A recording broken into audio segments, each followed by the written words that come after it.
12장 38절에서 42절을 가지고 십자가의 표적이라는 제목으로 함께 은혜를 나누고자 합니다.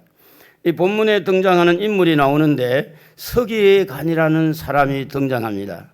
이 서기관이라는 사람은 성경을 카피하고 성경을 잘 알고 있는 사람들이라 성경을 가르치기도 하고 성경을 보관하기 위해서 계속해서 기록하는 그 성경에 대해서 아주 박식한 지식을 가지고 있는 서기관들입니다. 또 하나는 바리새인들이 등장하고 있는데 이 바리새인들은 종교적으로 굉장히 그 당시 한 분파인데 하나님을 최고로 잘 섬긴다고 하는 열심 있는 사람들이었습니다. 근데 이 사람들이 좋은 입지, 성경을 잘 알고 신앙생활을 잘하고 있는 그런 좋은 입지 조건인데도 불구하고 그들은 예수를 믿지를 않았습니다. 예수를 알아보지를 못했어요. 그래서 예수님께서 이렇게 와서 능력을 행하고 귀신을 쫓아내고 놀라운 일들을 할 때 그것만 보고도 예수를 믿으면 될 텐데 이들이 하는 말이 선생님이요 우리에게 표적을 좀 보여달라고 그렇게 말씀합니다. 여러분 한번 읽어봅시다. 38절 다 같이 그때의 서기관과 바리새인 중 몇 사람이 말하되 선생님이여 우리에게 표적 보여주시기를 원하나이다. 이 바리새인들과 서기관들은 다른 백성들에 비해서 하나님을 잘 알 수 있고 성경을 또 잘 아는 그런 입지 조건이기 때문에 특별한 표적이 없어도 하나님을 믿고 예수를 믿어야 될 텐데 이 믿음의 세계에서는 아무리 성경을 알아도 아무리 성경을 가르쳐도 믿어지지 아니한 사람 믿지를 못하는 거예요. 그들에게 뭔가 좀 부족하니까 선생님이 우리에게 표적을 보여주면 그 표적을 보고 우리가 좀 믿을 수도 있지 않겠습니까? 이제 그런 뉘앙스를 품은 거죠. 그러니까 우리가 아무래도 안 믿어지지 아니하니 뭔 좀 보여주세요. 보여주면 우리가 좀 믿고 좀 보여주면 당신이 누군지를 내가 알고 또 전할 수 있으니 그래서 그들은 예수님을 선생님이라고 그러면서 그들이 어떤 그런 갈등을 가지고 있는가에 대해서 표현을 하는데 성경을 많이 알고 성경을 많이 읽고 성경을 필사를 많이 하고 또 종교적으로 열심히 예배드리고 열심히 있는데도 불구하고 그들 안에는 예수를 믿지 않는 아주 예수에 대해서 알지 못하는 연약함이 있었다고 하는 겁니다. 그래서 그들은 예수님을 좀 더 알고 싶었고 좀 더 예수님을 알아가는 가운데 예수님을 믿고 싶었던 마음도 아마 있을 수가 있을 것입니다. 그래서 그들은 표적이 좀 우리에게 좀 필요하다. 뭘 좀 보고 믿겠다는 거죠. 그런데 여러분 우리가 잘 아는 대로 부자가 지옥에 갔어요. 갔더니 너무 뜨거운 거야. 그래서 저쪽에 쳐다보니까 나사로 같다고 안면이 있는 나사로가 보여요. 그리고 나사로가 아브라함 품에 떡 안겨 있는데 나사로 보고 부탁을 이제 아브라함 보고 아브라함이여 그 나사로 좀 시켜가지고 그 손가락 끝에 물 좀 한 방울 좀 보내주세요. 이런 이제 이야기를 했어요. 그러니까 이제 이 아브라함이 안 돼. 너하고 우리 사이는 큰 구렁이 있어가지고 여기서 거기서 이리 오고 갈 수 없는 거야. 그러면 세상에 남아있는 타스 형제에게 나사로를 보내서 나사로를 표적으로 보내면 죽은 자가 살아났으니까 그들이 예수를 믿고 이렇게 나 있는 지옥에 안 들어올 테니 그 나사로를 좀 보내서 우리 남아있는 지상에 남아있는 타스 형제에게 전도를 해달라고 그렇게 부탁을 합니다.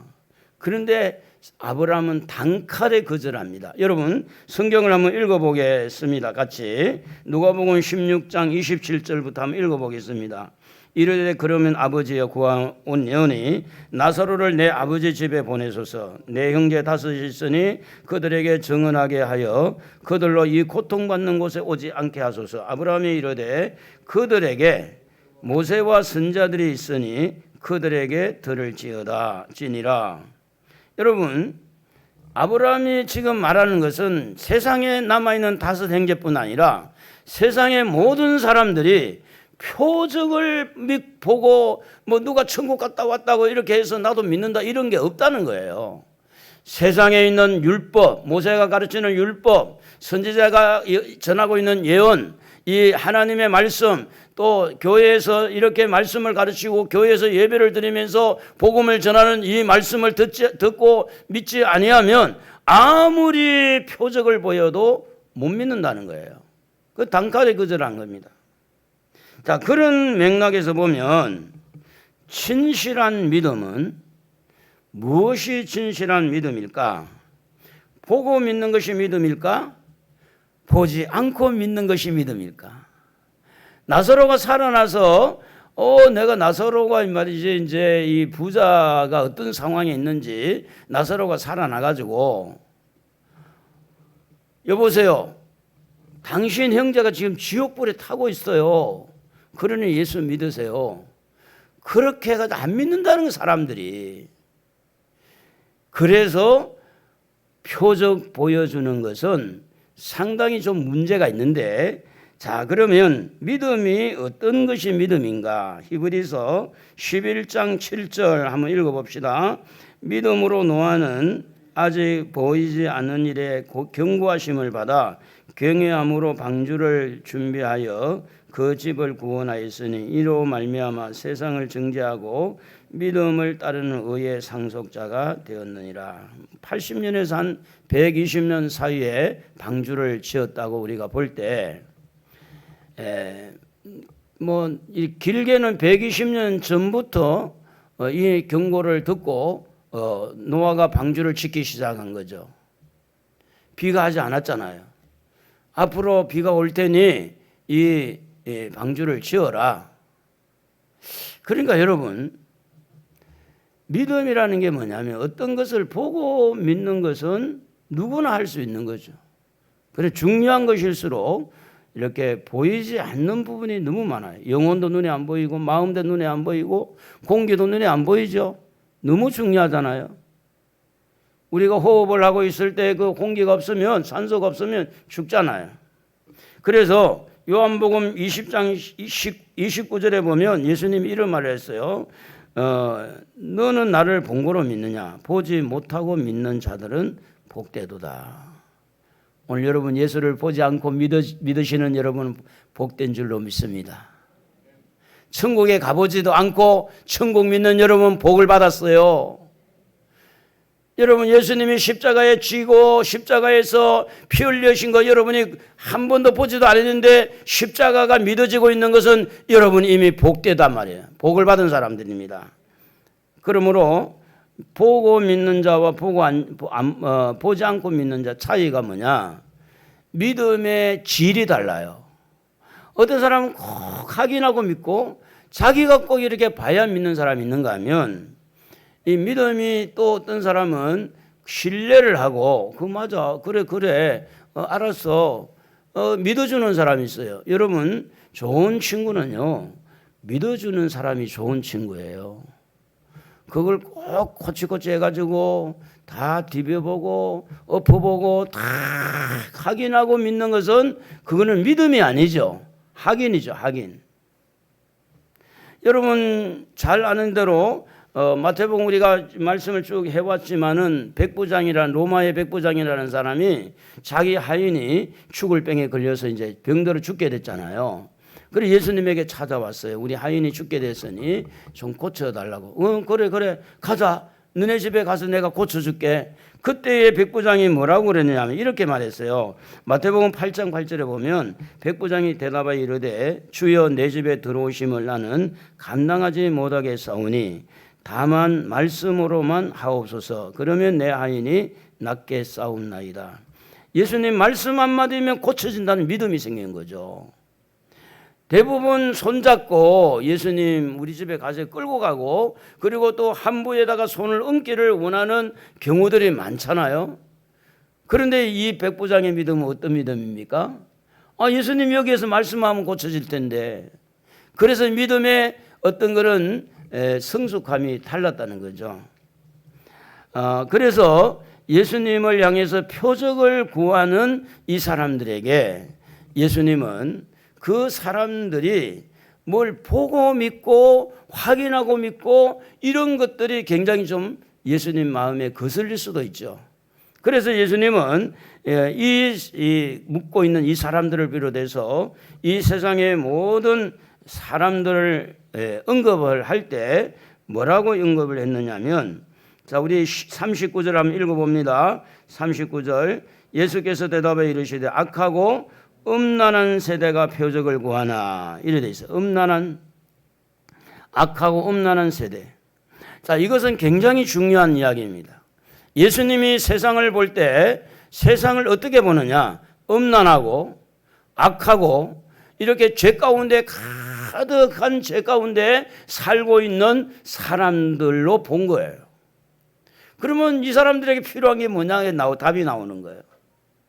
세상 사람들이 죄가 하나도 없고 모두가 착하고 모두가 좀 이렇게 볼 때 반듯하고 예의가 있고 윤리 도덕을 잘 지키고 한 사람도 볼 때 나쁜 사람이 없다고 보는 사람하고, 겉으로는 착한 채 하는데 그 속에는 악이 있는 걸 보고, 겉으로는 부부가 아무 문제가 없는 가운데 있는데 바람 피우고 있는 아내나 남편을 보고 있는 그 상황을 보는 사람은 세상 사람들을 표현할 때 달리 표현한다, 그 말입니다.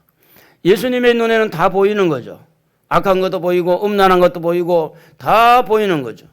그래서 그들에게 먼저 표적에 대해서 설명하기 전에 예수님이 세상을 볼 때 모든 사람은 악하고 음란한 속에 빠져 있다.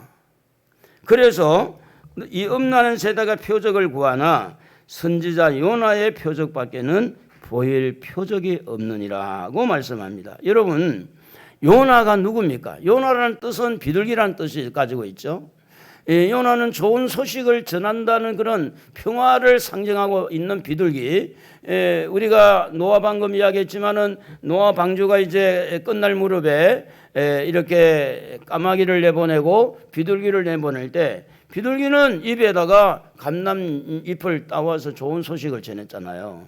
지금도 비둘기는 좋은 소식을 전하는 것으로 알려져 있잖아요. 요나는 그런 좋은 소식을 전하는 전도자였고 선지자였습니다. 여러분, 다윗의 아들 솔로몬 있잖아요. 그 솔로몬 아들 르호보암이 남쪽 유다를, 그리고 여로보암이 북쪽 이스라엘을 다스릴 때 북쪽 이스라엘의 선지자가 바로 요나라는 사람입니다.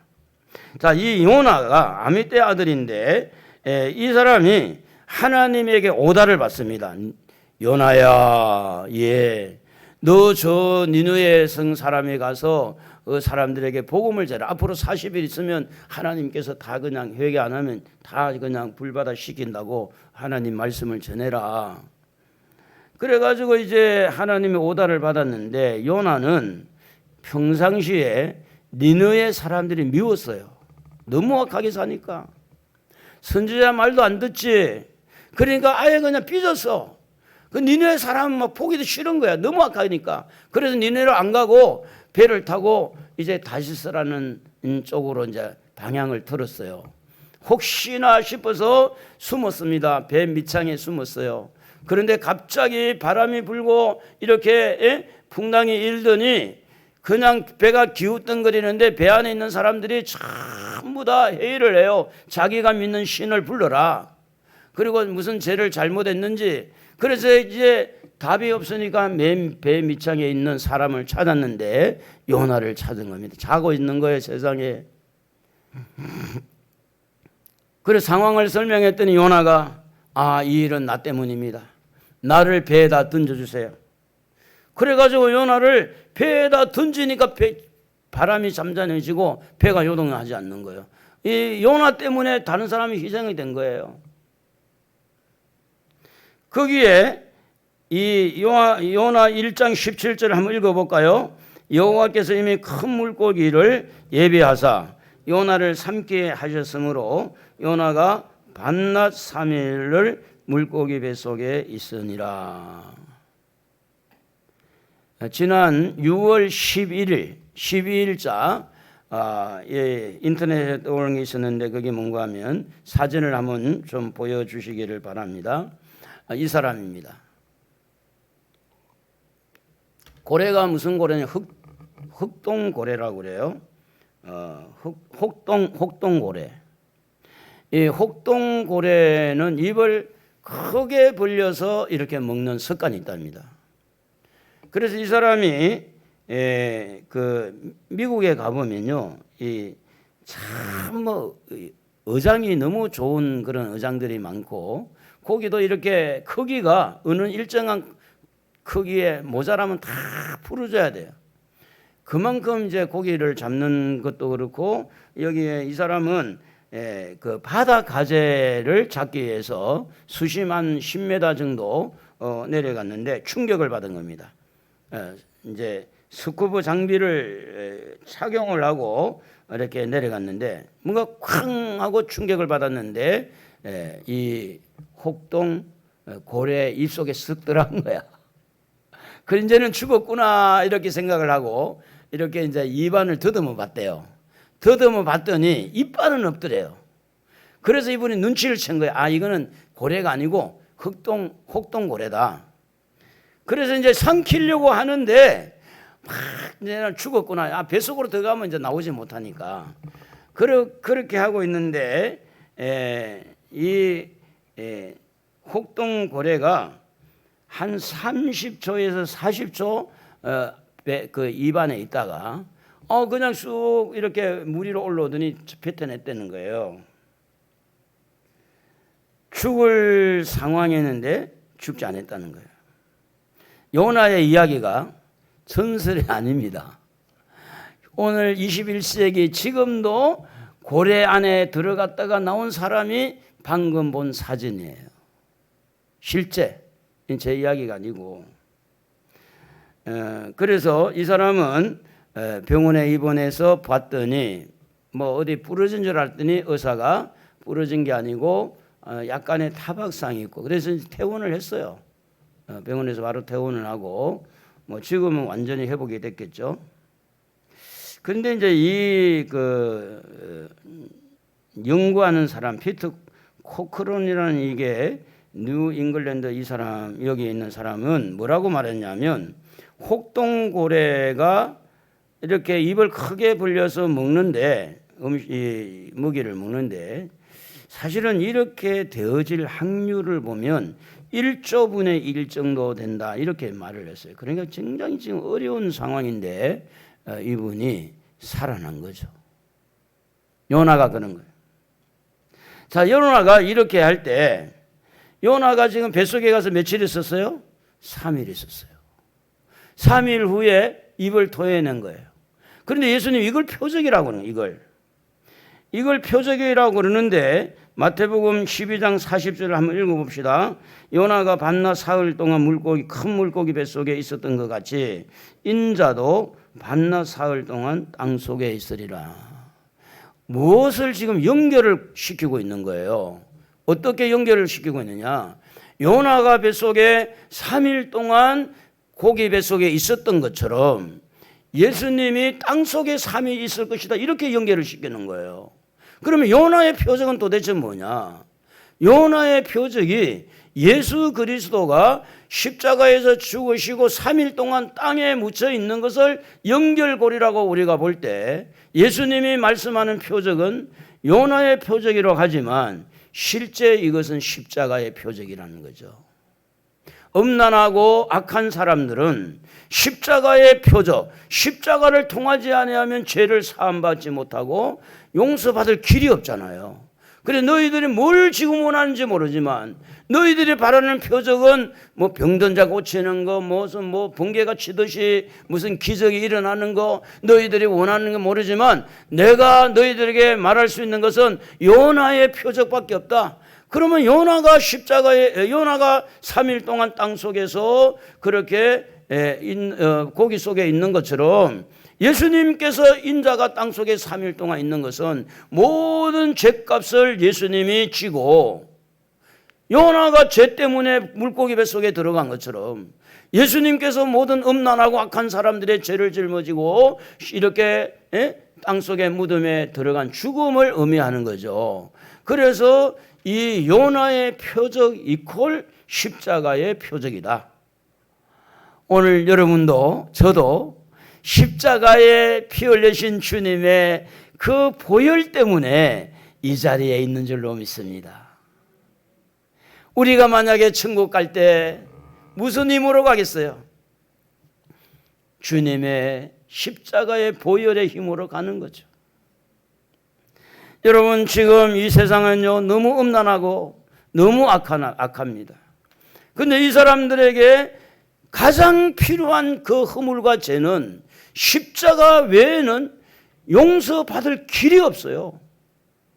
무슨 감옥에 넣는다고 죄가 용서가 됩니까? 감옥에 가서 범죄를 더 배워가지고 나온 사람이 있다고 그래요. 전문가가 돼서 나온 전문가가 감옥에 들어가서. 여러분, 감옥이 사람을 만들어내지 못합니다. 학교에서 사람을 만들어냅니까? 왜 그러면 학교에서 학생들이 공부를 그리 잘하는데도 불구하고 죄를 그렇게 짓고 음란하냐고요. 오늘 예수님이 바라볼 때 모든 사람은 십자가를 통하여서 용서받아야 된다. 할렐루야. 예수님이 여러분을 위해 죽으셨습니다. 여러분의 죄를 짊어지고 죽으셨다 그 말이에요. 예수 나를 위하여 십자가를 질 때 나의 죄를 지시고 고초당하셨네. 주님이 나에게 표적입니다. 나의 죄 문제, 나의 음란의 문제, 나의 악한 문제, 나의 연약한 문제, 허물이 우리 주님의 십자가에서 해결된다는 말씀을 하고 있는 겁니다. 그렇기 때문에 어떠한 죄인도 예수님의 십자가는 그들에게 희망과 소망을 주는 것이 십자가의 표적입니다. 이스라엘 백성들이 불뱀에 물렸을 때 노뱀을 쳐다보면 거기에서 나아졌어요. 가나안 들어갈 때 기생다백 창가에 붉은 줄을 맸을 때 그 붉은 줄은 예수님을 상징한 건데 그 가정만 보호를 받습니다. 다 망했는데. 이스라엘 백성들이 애굽에서 나올 때 문설주 문지방에 피를 바르는 그 피 바른 집만 보호를 받은 거예요. 그 안에 강도가 있든 도둑이 있든 어떤 자가 있든 그걸 말하지 않았어요. 문설주 문지방에 뭐가 있는 자? 피가 있는 자. 여러분 안에 예수의 피가 흐르기를 바랍니다. 예수의 보혈의 피가 여러분의 허물과 죄를 싹 씻어주는 축복이 있기를 바랍니다. 그래서 그 많은 문제 중에 오늘 우리가 살아가고 있는 여러분은 다 돈에 관심을 가지고 건강에 관심을 가지고 어떻게 하면 돈을 많이 벌까, 어떻게 하면 건강할까 관심을 갖겠지만 예수님의 관심은 어떻게 하면 사람들의 죄를 회개하게 하고 어떻게 하면 사람들이 죄 문제를 십자가에서 용서를 받도록 할까, 관심의 초점이 다를 수 있어요. 많은 사람들이 죄를 짓고 그냥 잊어먹고 살고 덮어놓고 살고 이 사람이니까 이 정도 죄 짓는 거야 어때? 이럴 수 있죠. 그런데 성경은 이렇게 말합니다. 야고보서 1장 15절에 욕심이 잉태한 적 죄를 낳고 죄가 장성한 적 사망을 낳느니라. 욕심이 있죠. 욕심. 우리 여기 문종실 씨도 보면 와서 눈물을 많이 흘리지. 예배 때만 눈물 흘리지. 그죠? 그런데 우리 문종실 씨도 욕심이 있어요. 욕심 있죠? 없어요? 없어요? 없대. 너 욕심이 없나? 잘 모르겠어? 근데 욕심이 없는 사람은 거의 없어요. 성경은 이렇게 말합니다. 욕심이 자꾸 이렇게 가부와 걸리고 욕심이 잉태가 되면 죄를 낳고 죄가 장성하면 사망을 낳아요. 모든 사람은 다 아담 안에서 죽은 거예요. 그런데 이런 죽어있는 사람이 살 수 있는 길은 오직 요나의 표적, 십자가의 표적, 예수 그리스도의 십자가 붙들면 사는 길이 열리는 줄로 믿습니다. 할렐루야. 그래서 로마서 3장 10절에 의인은 없나니 하나도 없다고 그랬는데 어떤 사람도 의인이 아니에요. 그러나 그 어떤 죄인도 예수를 영접하고 예수를 믿고 예수를 받아들이고 십자가에서 피 흘려주신 그 예수님을 내가 믿음으로 인해 가지고 그 나를 위해서 십자가 죽으신 그 예수님을 인정하는 그 순간에 모든 죄가 사라지는 거예요. 이 놀라운 은혜가 어디에 있는 십자가 표적에 있는 거예요. 그래서 성경은 이렇게 말합니다. 이사야 1장 18절에 오라 우리가 서로 변론하자. 너희 죄가 주홍 같을지라도 눈과 같아질 것이 희어질 것이고 진홍같이 붉을지라도 양털같이 되리라. 여러분 마음에 남아있는 찌꺼기, 금붉고 시커먼 어떤 찌꺼기라도 오늘 여러분 주님과 의논하시기 바랍니다. 다시 말하면 회개하시기 바랍니다. 회개하면 용서받습니다. 절대 여러분 십자가의 표적은 회개하는 사람에게 복이지 자기 의를 내세우고 내가 착해야 된다고 생각하는 사람에게는 큰 의미가 없습니다. 저는 제일 많이 죄책감을 느낀 것이 초등학교 때, 초등학교 5학년 때인가 동네 구멍가게에서 이 사탕 훔쳐 먹은 거, 그리고 뒷집에 꽃감 빼먹은 거. 옛날에 꽃감 이렇게 주렁주렁 달아놓은 거 아시죠? 그거 빼먹은 거. 그거 하나님이 그냥 안 두시더라고. 나중에 갚으라 그러더라고. 그래가지고 이제 사탕 먹은 것 때문에 그렇게 죄책감이 많았어요. 그리고 옆집에 꽃감 빼먹은 거. 그러니까 한 번은 시골에 이제 갔어요. 가서 이제 그 할머니는 이제 안 계시고 며느리가 있더라고. 사실은 내가 어릴 때 여기에 꽃감을 빼먹어서 마음에 상당히 부담이 돼서 내가 왔습니다. 그래가지고 이제 수표를 하나 내서 드렸더니 깜짝 놀래가지고 안 받으려고 그러는 거예요. 그러지 말고 나를 위해서 받으라고. 왜 그러냐면 기도할 때만 거기 자꾸 생각이 떠오르니까. 그래가지고 이제 사정사정해서 이제 줬어요. 받았어요. 그리고 또 나는 또 사과를 또 뭐 2상자인가 하여튼 사과를 얻어왔어요. 그리고 난 다음에요. 내 마음에 사라진 거야, 그게. 지워진 거예요. 물론 사람에게 우리가 다 보상을 할 수도 없는 경우도 있죠. 근데 회개라는 게 뭐냐면 회개하고 나면 마음에 자유함이 오는 자유함이. 오늘 여러분 찌꺼기가 남아있어 가지고 뭐만 좀 안 되면 그것 때문인가, 뭐가 좀 힘들면 그것 때문인가, 뭐가 좀 안 되면 그것 때문인가, 이런 찌꺼기를 오늘 여러분 십자가의 표적, 예수님이 여러분 위해서 흘려주신 십자가의 보혈을 붙들고 오늘 여러분 회개하면 여러분 그 기억에서 사라지는 축복이 있는 줄로 믿습니다. 우리 좋으신 하나님은요, 여러분을 골탕 먹이려고 한 게 아니에요.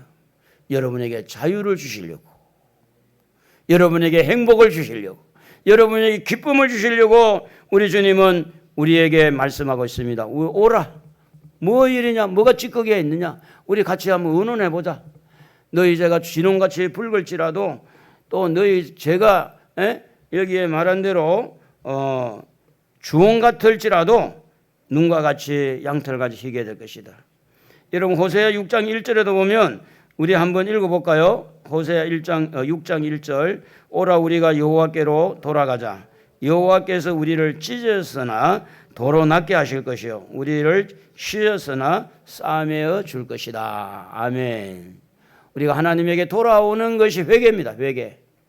하나님이 싸매 주시고 하나님에게 채찍을 맞았다 할지라도 하나님에게 돌아오고 회개하면, 탕자처럼 회개하면 하나님께서 다 이렇게 풀어주게 돼 있어요. 그러므로 여러분 주님의 보혈을 의지하고 우리 가족 찬양 236장에 보면 보혈을 지나 하나님 품으로, 십자가의 보혈을 지나서 하나님 품으로 가는 거죠. 한번 불러보도록 하겠습니다. 보혈을 지나 하나님 품으로, 보혈을 지나 아버지 품으로, 보혈을 지나 하나님 품으로 한 걸음씩 나가네. 존귀한 주 보혈이 내 영을 새롭게 하시네. 존귀한 주 보혈이 내 영을 새롭게 하네. 여러분은 여러분을 좀 착하다고 생각하지만, 아니면 여러분은 또 다른 사람을 보고 너무 악하다고 생각하지만, 주님이 보실 때는 우리 모두를 싸잡아서 우리를 음란하고 악하다고, 영적인 음란, 육적인 음란, 우리를 음란하고 악하다고 그렇게 주님은 보시는데, 그렇게 본 이유가 뭐냐? 모든 사람에게 십자가의 필요성을 말하는 거죠. 주님의 보혈 앞에 오늘 여러분의 허물과 죄를 내어놓으시고, 죄인들에게 희망을 주고, 죄인들에게 소망을 주고, 죄인들에게 다시 회복할 수 있는 기회를 주시는 십자가의 표적, 예수님의 그 십자가 부여잡고 새로워지는 축복이 있기를 주의 이름으로 축원합니다. 그래서 요나보다 더 큰 이가 누구냐? 예수, 십자가를 통해서. 오늘 41절에 보면 심판 때에 니느웨 사람들이 일어나서 이 세대를 정죄하리니 그랬는데, 이유가 뭐냐면 회개하기 때문에, 십자가를 붙들고 용서를 받았기 때문에 그들은 오히려 마지막 때 심판자가 될 수 있다는 거죠. 예수님이 말씀합니다. 회개하라고. 회개하라. 천국이 가까웠다. 탕자가 자기 몫을 다 소비하고 돌아왔을 때 어떤 마음으로 돌아왔느냐면, 이제는 내가 품꾼의 하나로, 아버지 집에 품꾼으로 내가 돌아가겠다. 그래서 누가복음 15장 17절에 보면 이렇게 기록합니다. 이에 스스로 돌이켜 이르되 내 아버지에게는 양식이 풍족한 품꾼이 얼마나 많은가. 나는 여기서 줄여 죽는구나. 19절에 지금부터는 아버지의 아들이라 일컬음을 감당치 못하겠나이다. 나를 품꾼의 하나로 보소서 하리라. 여러분, 회개하는 것은, 돌아오는 것은요, 고개 뻣뻣하게 세우는 게 아니에요. 고개를 숙이는 게 좋습니다. 주님, 제가 죄인입니다. 제가 잘못했습니다. 회개하는 사람의 특징은요, 항상 똑같아요. 자기를 낮추는 거예요. 겸손해지는 거예요. 여러분, 아들이 이제 아들의 신분을 버리고 이렇게 품꾼이라는 그런 신분으로 돌아온다는 것은요, 겸손한 마음만 있는 게 아니라 용기가 있는 사람이에요. 회개는요, 아무나 하는 게 아닙니다. 용기 있는 사람이 하는 거예요. 회개는 아무나 하는 게 아니에요. 겸손한 자가 하는 거예요. 여러분, 자기의 어떤 그런 허물과 죄를 디테일하게 표현한다는 것은 용기가 없이 못합니다. 어떻게 용기 없이 할 수 있겠어요? 아버지 품을 떠난 아이가 내가 성공하지 못했는데, 내가 성공해야 떳떳하게 내가 고향에 가고 말이지, 아버지 보세요, 내가 이렇게 성공했습니다. 얼마나 의기양양할 수 있습니까? 그런데 폭삭망했는데, 아무것도 없는데 돼지가 먹는 쥐염려를 먹고, 그가 지금 거기에서 죽을 수밖에 없죠. 어떻게 아버지를 생각하고 돌아와요? 부끄러워서, 창피해서. 저렇게 많은 재산을 가지고 다 허랑방탕하게 다 당진하고 모든 동네 사람들이 손가락질 할 텐데, 그 눈총을 어떻게 내가 이겨나갈 수 있겠는가? 여러분, 회개는요, 아무나 하는 게 아닙니다. 자기의 허물과 실수를 덜추어내도 이렇게 창피해도 내가 지금 아들이었지만 내가 품꾼으로 간더라도 나는 아버지 품으로 가겠다. 용기 있는 사람이에요. 회개하는 사람은 용기 있는 사람이다. 할렐루야. 이 사람이 십자가를 붙들고 이기는 거죠. 뿐만 아니라 겸손한 거예요. 품꾼이라는 것은 얼마나 낮아지는 자세가 아닙니까? 잠언 3장 34절에 보면 진실로 그는 거만한 자를 비웃으시며 겸손한 자에게 은혜를 베푸시나니, 잠언 11장 2절에 교만이 오면 욕도 오거니와 겸손한 자에게는 지혜가 있느니라. 여러분, 중요한 것은요, 요나의 전도를 받고 이렇게 죄를 뒤집어 쓰고 베옷을 입고 이렇게 요나의 그 전도가 얼마나 그 니느웨 성의 사람들 마음, 니느웨 성을 다스리는 왕의 마음까지 얼마나 그 속에 파급을 했는지 여러분 한번 같이 한번 읽어보기를 바랍니다. 요나서 3장 4절입니다. 요나가 그 성읍에 들어가서 하루 동안 다니며 외쳐 이르되 40일이 지나면 니느웨가 무너지리라 하였더니 니느웨 사람들이 하나님을 믿고 금식을 선포하고 높고 낮은 자를 막론하고 굵은 베옷을 입은지라. 그 일이 니느웨 왕에게 들림에 왕이 보좌에서 일어나 왕복을 벗고 굵은 베옷을 입고 제2의 안전이라. 왕과 그 대신들이 조서를 내려 니느웨에 선포하여 이르되 사람이나 짐승이나 소떼나 양떼나 아무것도 입에 대지 말지니 곧 먹지도 말 것이요 물도 마시지 말 것이며 그랬습니다. 사랑하는 성도 여러분, 한국은요, 교회가 어떻게 하느냐, 성도들에게 나는 달려있다고 보는 사람입니다. 대통령에게 달린 것이 아닙니다. 이 말은 뭐냐면 하나님의 손에 있다 그런 이야기예요. 아프가니스탄이라고 하는 이 중국 바로 변방에 있는 그 나라가 탈레반이라는 미국의 쌍둥이 빌딩을 비행기를 가지고 폭파한 그 사람들이 지금 미국이 손 떼니까 그냥 금방 한 달 만에 다 점령했어요. 한 달 만에. 남의 이야기로 생각합니까? 미국이요 손 떼면은 우리가 과연 이렇게 안전하게 예배 드릴 수 있을까요? 우리의 생각은 하나님 앞에 어떤 마음을 가지냐에 따라서 깨어 있을 수도 있고 회개할 수도 있는 겁니다. 물론 우리는 미국이 우리를 보호하고 있고 우리를 상당한 부분에 우리를 위해서 전쟁을 억제하는 데는 확실합니다. 그러나 미국이 아니다 싶으면 떠나는 사람이에요. 이것은 누구의 손에 있느냐?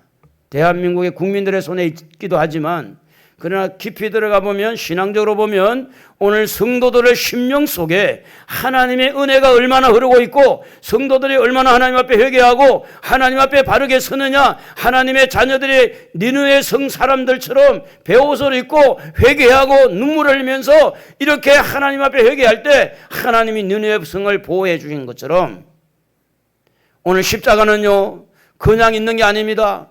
회개하는 사람들에게 복을 주시려고, 눈물 흘리는 자들에게 은혜를 주시려고, 십자가는 죄를 이렇게 고백하고 죄 용서받기를 위해서 눈물 흘리며 기도하는 사람들에게 용서해 주시려고 하는 것이 십자가의 표적이지 구경하라고 주는 게 아닙니다. 지금 세상에 돌아가는 여러 가지 상황들을 보면 우리 한국은 굉장히 지금 위험합니다. 일본 관계도 만만치 않죠. 미국과 관계도 보세요. 여러분, 영국의 함대가 지금 들어와서 한국은 쏙 빼고 미국하고 영국은 엄청난 훈련을 하고 있는데 한국은 컴퓨터 앞에서 시뮬레이션 해가지고 그 훈련도 아니죠. 군대의 군기는 다 빠졌죠. 안기부의 간첩 잡는 거 다 빠져나갔죠. 이런 말하면 또 듣기 싫어하는 사람이 있어요. 나라가 지금 어떤 상황에 빠져 있음에도 불구하고 그래서 우리는 정신을 바짝 차리고 회개하는 거예요. 하나님 내 죄 때문입니다. 내가 잘못해서, 교회가 잘못해서, 왜 이렇게 한국교회가, 한국나라, 대한민국이 이렇게 되느냐? 여러분, 니느웨 성의 사람들은요, 그 모든 백성들과 왕과 더불어서 하나님의 말씀을 듣고 전도를 듣고 회개하는 일에 집중을 했다는 거죠. 우리 한국교회가 회개만 하면 어떤 경로를 통하든지 하나님이 나라를 보호하고 지켜주십니다. 믿습니까? 분명합니다. 그러나요, 미국과 아무리 화해하고 일본과 화해하고 아무리 튼튼해도 우리 한국의 특별히 하나님의 자녀들이 회개하지 아니하면 붉은 가마가 북쪽에서 넘어지는 것처럼 어떤 경로든 하나님께서 우리를 징계할 수가 있습니다. 코로나19 때문에 많이 힘들고 어려워도 여러분 불평하지 맙시다. 할렐루야. 짜증내지 맙시다. 늘 감사하면서 하나님을 늘 의식하면서.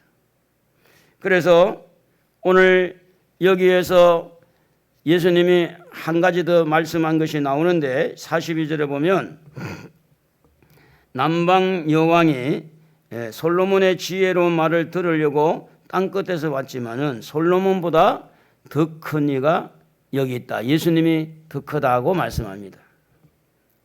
여러분, 솔로몬의 지혜를 다 모아도 십자가의 표적 하나를 감당이 안 되는 겁니다. 솔로몬이 아무리 지혜가 있는들 솔로몬이 무슨 제 문제를 해결합니까? 죄 용서를 할 수 있습니까?